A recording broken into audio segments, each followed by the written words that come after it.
নমস্কার বন্ধুরা, আজ আমি শেয়ার করছি গজাল মিষ্টির রেসিপি। আর এই মিষ্টিটা খুব টেস্টি হয় খেতে। ছোট থেকে বড় সবাই এই মিষ্টিটা খুবই পছন্দ করে। আর খুব কম উপকরণ দিয়ে এই মিষ্টিটা তৈরি করে নেওয়া যায়। আর আমি আজ এই মিষ্টিটা কিভাবে তৈরি করছি এটা তাহলে দেখতে থাকুন, আশা করছি আপনাদের ভালো লাগবে। তৈরি করার জন্য এখানে আমি নিয়ে নিচ্ছি 2 বাটি ময়দা, আর দিচ্ছি একটুখানি লবণ, আর দিচ্ছি একটুখানি বেকিং পাউডার। এইগুলো দিয়ে আমি শুকনো উপকরণটা খুব ভালোভাবে মিশিয়ে নেব। এগুলো আমি এখানে ভালোভাবে মিশিয়ে নিয়েছি। এখন আমি দিয়ে দিচ্ছি এখানে সাদা তেল। তো এখানে আমি 3 চামচ মতো সাদা তেল দিচ্ছি। তেলটা দিয়ে এটা আমি ভালোভাবে ময়ম করে নেব। এখানে আমি ময়দাটা খুব ভালোভাবে ময়ম করে নিয়েছি। এভাবে যখন মুঠো করলে ময়দাটা মুঠো হয়ে যাবে, তখন বুঝবেন যে ময়দাটা ঠিকঠাকভাবে ময়াম দেওয়া হয়ে গিয়েছে। তো এবার আমি একটু একটু জল দিয়ে একটা ডো তৈরি করে নেব। আর এখানে ডোটা খুব একটা নরম করলেও চলবে না, আবার খুব একটা শক্ত করলেও কিন্তু চলবে না। নর্মাল একটা ডো তৈরি করে নিতে হবে। এই দেখুন, এখানে আমি ময়দাটা এরমভাবে মেখে নিয়েছি। আর এই ডোটা খুব বেশি একটা মসৃণ করে মাখার দরকার নেই, মোটামুটিভাবে মেখে নিলেই হবে। ময়দাটা এখানে আমার মাখা হয়ে গিয়েছে। আর এর উপরে দিয়ে দিচ্ছি এই ডোটা। এই ডোটা আমি এখন একটুখানি বেলে নেব।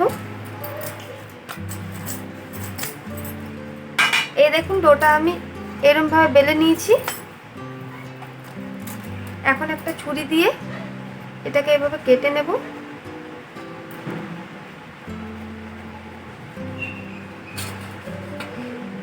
কাটার পর এগুলো একটার উপর একটা আমি দিয়ে দিচ্ছি। দিয়ে এরকমভাবে একটা ডো তৈরি করে নিতে হবে।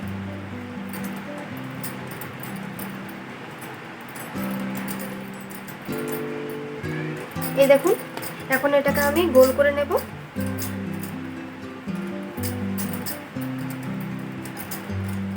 তো গোল করে আমি এরকমভাবে লম্বা করে নিয়েছি। তো এখন আমি এটা কেটে নেব। কেটে মিষ্টির শেপটা দিয়ে দিব। এইভাবে একটা ছুরির সাহায্যে আমি কেটে নিচ্ছি। আমি ডোটা কেটে নিয়েছি। এখন এইগুলো থেকে আমি মিষ্টির শেপটা দিয়ে দেবো। এই যে এইগুলো আছে, এগুলো আমি এইভাবে লম্বা করে নেব।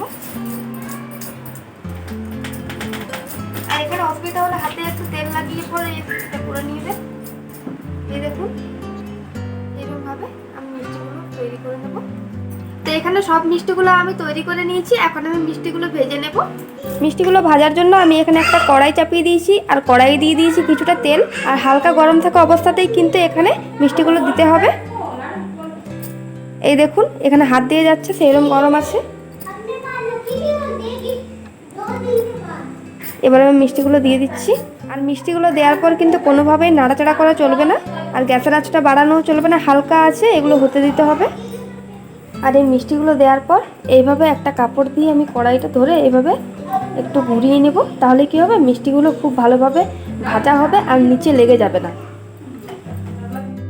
এই দেখুন, এখানে মিষ্টিগুলো নিজে থেকে ভেসে উঠছে। এখন আমি গ্যাসের আঁচটা একটু বাড়িয়ে দিচ্ছি। প্রথম দিকটাই আঁচটা একটু কম রেখে তারপর গ্যাসের আঁচটা একটু বাড়িয়ে পরে মিষ্টিটা ভেজে নিতে হবে, নাহলে কিন্তু মিষ্টির ভেতর রসটা ঢুকবে না।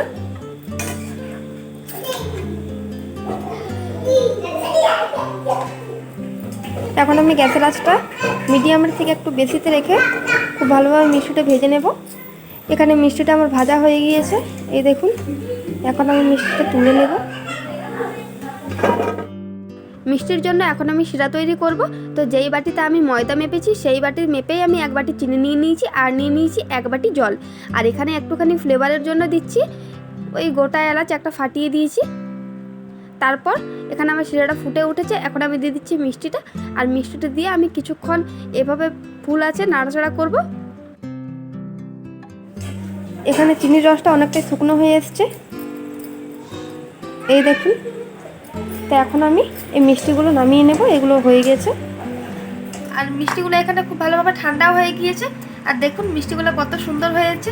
আর ঠান্ডা হওয়ার পর এই মিষ্টিগুলোর গায়ে এই দেখুন সাদা সাদা যে চিনির রসটা সাদা সাদা হয়ে গিয়েছে।